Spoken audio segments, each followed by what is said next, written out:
কাজ কোনো কুকুর শিয়ালের নয় কখনো। এ ওই নগেন্দ্রের ভূতই সব করছে।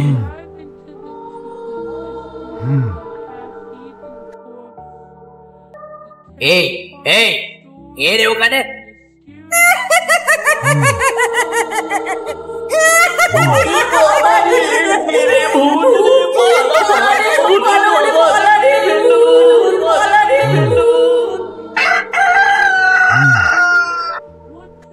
রূপনারায়ণ নদের বিরাট এক চর।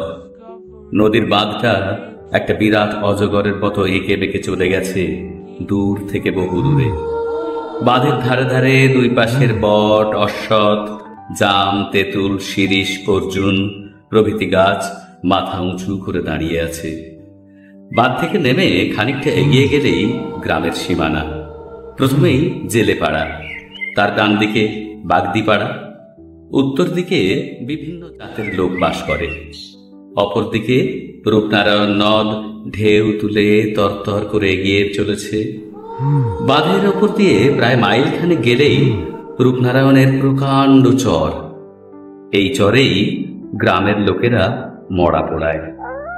আশেপাশের প্রায় 10খানা গ্রামের মধ্যে ওই একটাই শ্মশান।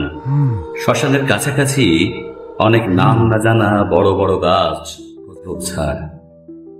পাড়াগাঁয়ের শ্মশান যে কত ভয়ঙ্কর না দেখলে বিশ্বাস করা যায় না। শ্মশানের চারিদিকে ছড়িয়ে পড়ে আছে পোড়া কাঠ, আধপোড়া বাঁশ, ছেঁড়া কাঁথা, ছেঁড়া কাপড়, ছেঁড়া মাদুর, মরার হাত, ভাঙা হাঁড়ি আর সরা। যারা মরা পোড়াতে পারে না তারা সব মরা আর ছোট ছোট ছেলে মেয়েদের মরা মাটিতে পুঁতে দিয়ে যায়। তারপর সেই সব মরা মাটির ভেতর থেকে টেনে বের করে শেয়াল, কুকুর আর শকুন মনের আনন্দে ছিঁড়ে ছিঁড়ে খায়।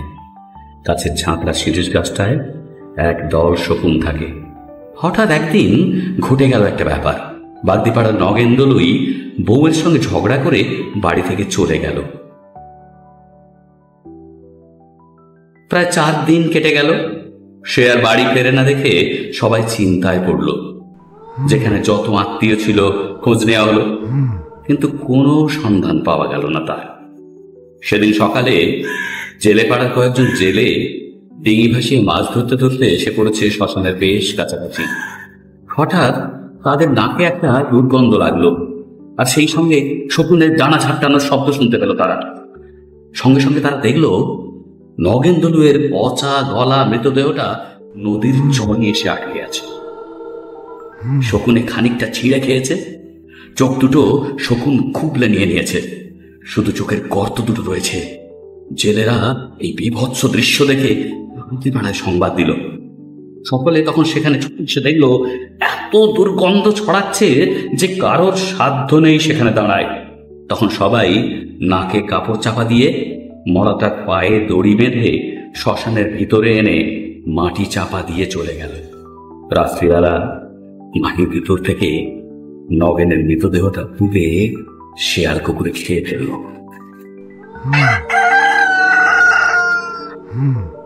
নগেন্দ্রের অবস্থা মোটামুটি ভালোই ছিল। তার 2টি ছেলে, তাদের বিয়ে হয়ে গেছে। তারা ভালোভাবেই বাপের শ্রাদ্ধ করল। জেলেপাড়া, বাগদিপাড়ার অনেকেই নিমন্ত্রণ খেয়ে গেল। এই ঘটনার পর প্রায় 1 মাস কেটে গেল। তারপর থেকেই নানা রকম সব অবিশ্বাস্য ঘটনা ঘটতে থাকলো। কখনো বাগদিপাড়া থেকে অথবা কখনো জেলেপাড়া থেকে হাঁস, মুরগি, ছাগল প্রভৃতি চুরি যেতে লাগলো। একদিন নগেনের বউ রাত্রে একটা শব্দ শুনে এসে দেখলো তাদের আমগাছার নিচে যেন একজন গায়ে সাদা কাপড় জড়িয়ে দাঁড়িয়ে আছে।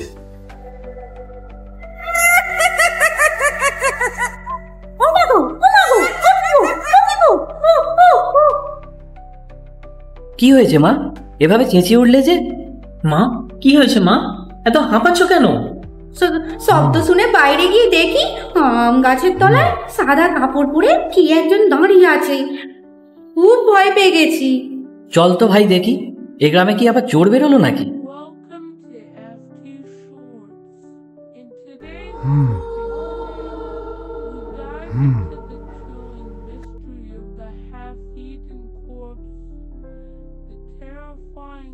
না গো মা, কিছুই তো নেই। আসলে কদিন আগে বড় ঝড় গেছে, মনের অবস্থা ঠিক নেই, তাই এরকম মনে হচ্ছে। ও তোমার মনের ভুল মা, হয়তো গাছের ছায়া দেখে ভয় পেয়েছো। যাও ঘুমিয়ে পড়ো। উফ, মরা পোড়াতে গিয়ে অনেক রাত হয়ে গেল গো রাখালদা। হ্যাঁ রে, তাড়াতাড়ি পা চালাম। কে কে কে ওখানে?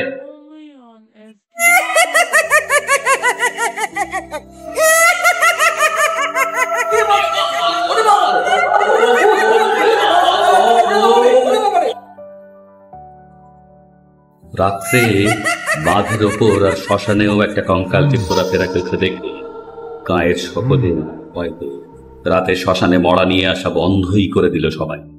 জেলেরা সারাদিন রূপনারায়ণে মাছ ধরে, সন্ধে হলেই যে যার বাড়ি ফিরে আসতে লাগলো। এমনকি বাঁধের ওপর দিয়েও লোক চলাচল সম্পূর্ণ বন্ধ হয়ে গেল। সন্ধে হলেই রাস্তা একেবারে ফাঁকা। সেদিন রাখাল জেলের বাছুরটা গেল হারিয়ে। সারাদিন ধরে খোঁজ করা হলো, কোথাও পাওয়া গেল না বাছুরটাকে। একদিন পরে একজন লোক এসে দেখল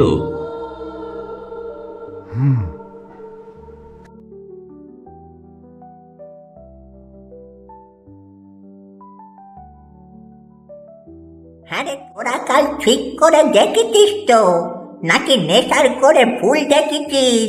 ঠিক করে বল। না গো খুড়ো, ওই দৃশ্য দেখার পর যে কারণে নেশা ছুটে যাবে, আমরা একদম ঠিক দেখেছি। না গো খুড়ো, আগের দিন মাছ ধরে ফেরার সময় আমি বাজে একটা কঙ্কালকে গাছে ঝুলে থাকতে দেখেছিলাম। ভেবেছিল মনের ভুল, কিন্তু আজ যখন পাঁচু দ্বারাও মরা পোড়াতে গিয়ে একই জিনিস দেখেছে, তখন তুমি বলো সবাই কি আমরা ভুল দেখবো? শোন, আপাতত কয়েকদিন একটু সাবধানে থাক। যারা মাছ ধরতে যাস, সন্ধ্যের আগে ফিরে পড়। সন্ধ্যের পর বাড়ি থেকে আর কেউ বেরোস নে। খুড়ো, আমার বাছুরটাকে কাল থেকে খুঁজে পাচ্ছি নে। এদিক ওদিক অনেক খুঁজেছি, কোথাও পাইনি খুড়ো। রাখাল কাকা, ও রাখাল কাকা, শিগগিরি শ্মশানে চলো, তোমার গরুটা মরে পড়ে আছে তো। হ্যাঁ, কি বলিস রে ভোলা? হ্যাঁ গো কাকা, আমি শ্মশানে গিয়ে দেখি একটা গরু মরে পড়ে আছে। কাছে গিয়ে দেখি এ যে রাখাল কাকার গরু। তোমরা এক্ষুনি চলো, কি বিভৎস দৃশ্য। চল চল। এই চল তো দেখি ব্যাপারটা।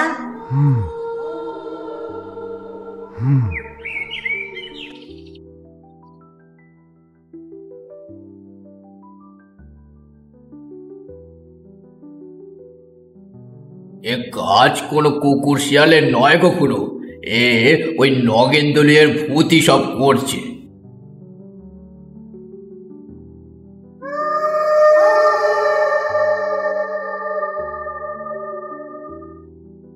এই এই কে রে ওখানে?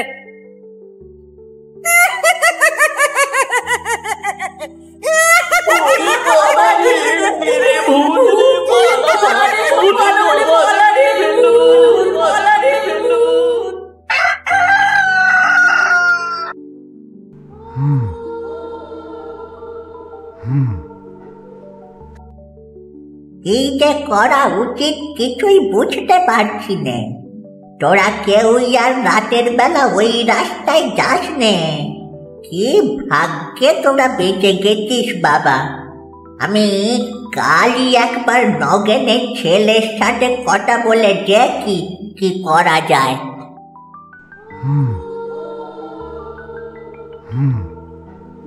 বাবু, ব্যাপারটা ঠিক সুবিধার মনে হচ্ছে না। তোদের বাপ ভূত হয়েছে, তোরা ছেলেপুলে নিয়ে থাকিস, কিছু একটা ব্যবস্থা কর। তা না হলে তোদের কোন দিন বিপদ হতে পারে। কি ব্যবস্থা করা যায় দেখি খুড়ো। মাও একদিন দেখেছিল, আমরা সে কথা বিশ্বাস করিনি, কিন্তু এখন যে দেখছি বিশ্বাস না করে উপায় নেই। আমিও সেদিন ভোরের দিকে বাইরে বেরিয়ে একটা সাদা কাপড়ে ঢাকা মূর্তি দেখেছিলুম। সবাই ভয় পাবে বলে কাউকে কিচ্ছু বলিনি। এখানে তো তেমন ভূতেরও ছাও নেই, তবে শুনেছি মহেশপুরে একজন লোক আছে, সে নাকি ভূত ছাড়ায়। তোরা তার কাছে যা, সে কি বলে দেখ। যাকে আজ আমি আসি, দেখ তোরা কি করবি। ভাই, মহেশপুর এখান থেকে প্রায় 4 ক্রোশের ওপর, আর যেতে আসতেও তো প্রায় 9-10 ক্রোশ। আজ তো আর যাওয়া সম্ভব নয়। কাল সকালেই সাইকেল নিয়ে না হয় বেরিয়ে যাব, বিকেলে তাহলে ফিরে আসতে পারবো। হ্যাঁ দাদা, দেখো যদি কোনো সমাধান পাওয়া যায়। আর রাতের আগে ফিরেও আসতে হবে, তাই তাড়াতাড়ি বেরিয়ে যাওয়াই ভালো হবে।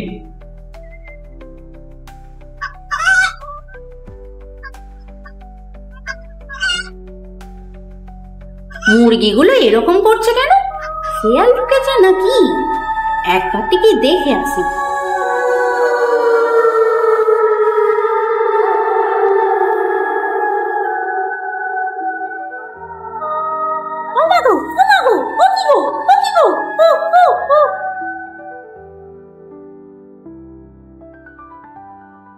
এ কি রুমা, এ কি হলো? ভাই ভাই, জল নিয়ে আয়। মালতী, একটা পাখা নিয়ে এসো, মাকে একটু বাতাস করো তো।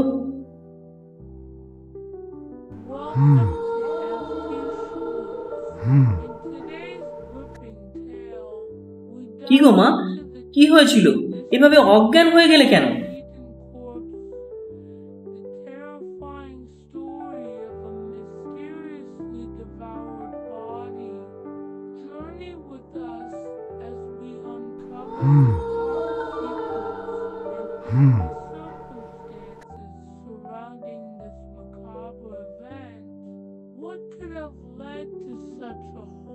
হয়তো শেয়াল ঢুকে খেয়েছে।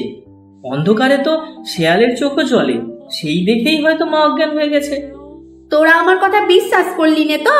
কিন্তু আমি স্পষ্ট দেখেছি, খুব লম্বা একটা মূর্তি উঠোনে দাঁড়িয়ে আছে, তার সারা গা কাপড়ে ঢাকা, কিন্তু চোখ দুটো দপদপ করে জ্বলছে।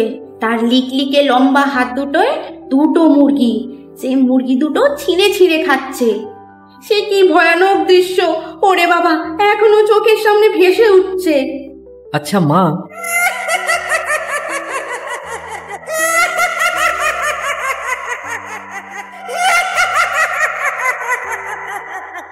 এই আর এক মুহূর্ত বাড়ির বাইরে থাকা যাবে না।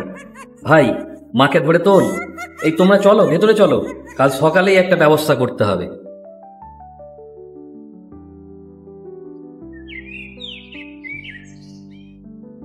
দেখো বাবা, আমার বয়স হয়েছে, তাছাড়া আজ 1 সপ্তাহের উপর হয়ে গেল আমি হাঁটতে পারছি না। একটু সুস্থ হলেই আমি গিয়ে সব ব্যবস্থা করে দেব। এখন বলো দেখি, তোমাদের ঘরে মোট কতজন লোক? আগে সবাইকে নিয়ে ওই 8 জন। আমি তোমাকে 8টা মাদুলি দিচ্ছি, কালো সুতোয় বেঁধে হাতে বেঁধে রাখবে, আর ছেলেদের গলায় বেঁধে দেবে। আর এই 4টে পেরেক দিচ্ছি, তোমাদের ভিটের 4 কোণে পুঁতে দাও গিয়ে, তাহলে সে আর তোমাদের বাড়ির সীমানায় আসতে পারবে।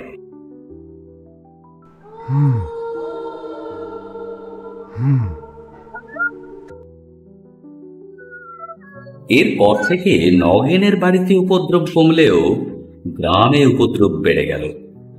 গ্রামের লোকের ঘর থেকে হাঁস, মুরগি আর ছাগল প্রায়ই চুরি যেতে লাগলো।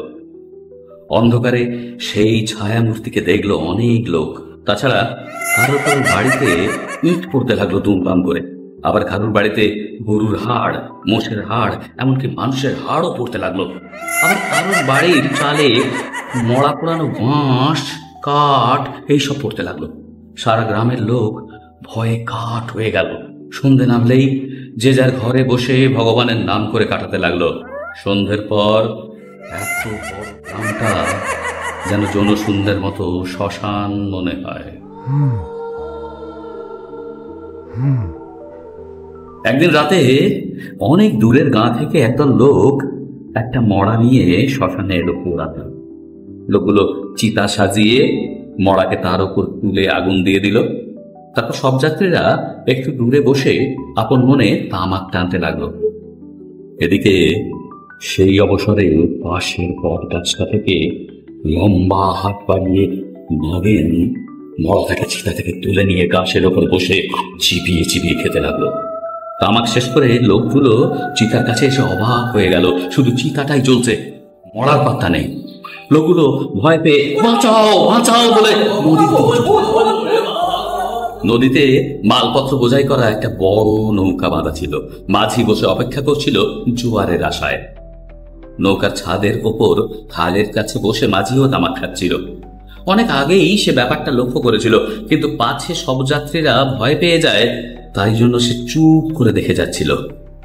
নৌকার মাঝিটি আসলে একজন নাম করা ভূতের ওঝা, কিন্তু এখন যখন দেখলো তারা ভয় পেয়ে এই দিকেই ছুটে আসছে, তখন সে বলল, ভয় পেও না তোমরা, ওইখানেই দাঁড়িয়ে থাকো, আমি যাচ্ছি।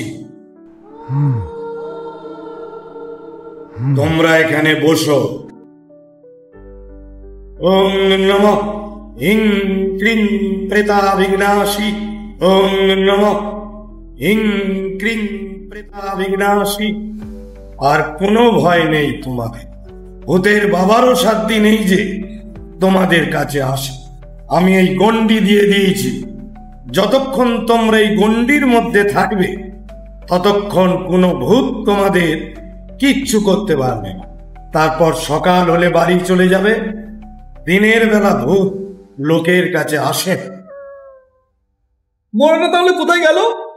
তাকে চিতা থেকে তুলে নিয়েছে। আগুনের মধ্যে থেকে তুলে নেবে কি করে? কেন, গাছের উপর থেকে হাত বাড়িয়ে? বিশ্বাস হচ্ছে না বুঝি? দেখতে চাও তবে? হ্যাঁ, কই দেখান, তবেই বিশ্বাস করবো। দেখো, আবার অজ্ঞান হয়ে যাবে না তো? না, এখনো যখন হয়নি তখন আর হবো না। আচ্ছা বেশ, তবে এসো আমার সঙ্গে।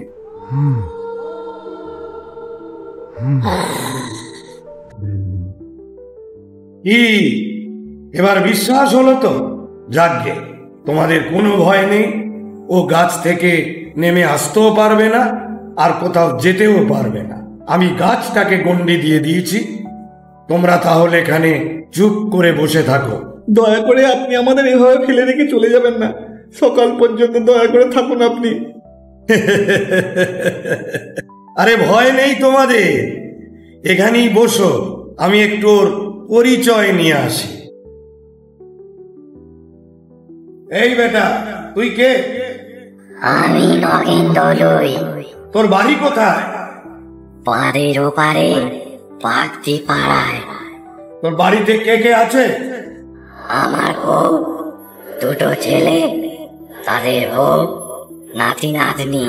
বেশ ঠিক আছে, তুই গাছেই থাক। পালাবার চেষ্টা করলেই জ্বলে পুড়ে মরবি। আমি তোকে বেঁধে দিয়ে যাচ্ছি।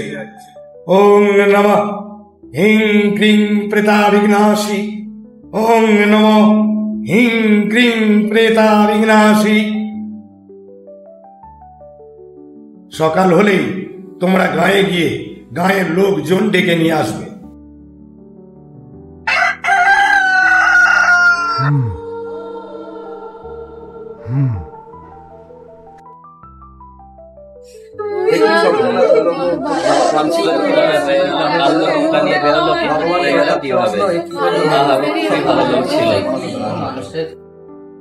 মরাটাকে ফেলে দে নগেন।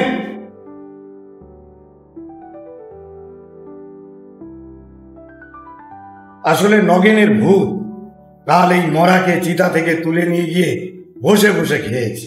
দিনের বেলা তো আর ওদের দেখা যায় না, তা না হলে আমি দেখিয়ে দিতাম। ওম নমঃ হিং ক্রিং প্রেতাবিঘ্নাসী, ওম নমঃ হিং ক্রিং প্রেতাবিঘ্নাসী। ছেড়ে ছেড়ে দে, আমাকে ছেড়ে দে, ছেড়ে দে, ছেড়ে দে, চলে যাচ্ছি, ছেড়ে দে, ছেড়ে দে। তুই একেবারে এই দেশ থেকে চলে যাবি। না, যাবো না, যাবো না, না না, আমি এখানেই থাকবো, আমি এখানেই থাকবো, যাবো না, যাবো না। কেন এখানেই থাকবি কেন? এখানে এখানে আমার বউ ছেলে রয়েছে। তাছাড়া ওই বউটার জন্যই আমি জলে ঝাঁপ দিয়ে মরেছি। ওরে আমি ঘর মোটকে শেষ করবো। দয়া করে আপনি আমাদের রক্ষা করুন। আসলে তোমার বাবা ভূত হয়ে কষ্ট পাচ্ছে, শুধু শুধু ওকে কষ্ট দিয়ে লাভ কি?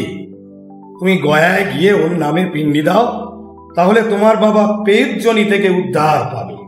তা এখন ওরা কি করবে? যদি আজ রাতেই কারোর ঘাড় মুটকে দেয় বা কারোর ক্ষতি করে? না না না, তা পারবে না। আমি গাছের চারিদিকে গন্ডি দিয়ে যাচ্ছি, ও গাছ থেকে কোথাও যেতে পারবে না। 7 দিন ওই গাছেই ও বন্দী হয়ে থাকবে। তার মধ্যে পিণ্ডি দেয়া না হলে ও আবার গ্রামে গিয়ে উপদ্রব করবে। না না না, আমি আজই রওনা হয়ে যাচ্ছি। নগেন, তুই উদ্ধার হলে কি চিহ্ন রেখে যাবি? চলে গেল রে, উনি বাবারে মরে গেল রে। ছেড়ে দে, ছেড়ে দে। কি হলো বল, কি চিহ্ন রেখে যাবি? দাঁড়াও দাঁড়াও, বলছি বলছি। এই গাছে একটা মোটা ডাল ভেঙে দিয়ে যাও। এইবার তোমরা মরাটাকে নিয়ে পুড়িয়ে দাও। তোমরা এবার নিশ্চিন্তে ফিরে যাও। আজ থেকে নগেন আর কোনো উপদ্রব করতে পারবে না। এরপর যে যার ঘরে ফিরে গেল। শবযাত্রীরা মড়াটা নিয়ে পুড়িয়ে দিল। সেই দিনই নগেনের বড় ছেলে গয়া রওনা দিল। সে গয়ায় যেদিন পিণ্ডি দিল, সেদিন দুপুরেই সেই বট গাছের একটা বড় ডাল মড়মড় শব্দে ভেঙে পড়ল। সবাই সেই দৃশ্য অবাক হয়ে দেখল। সেই দিন থেকে গ্রামে আর কোনো ভূতের উপদ্রব রইল না।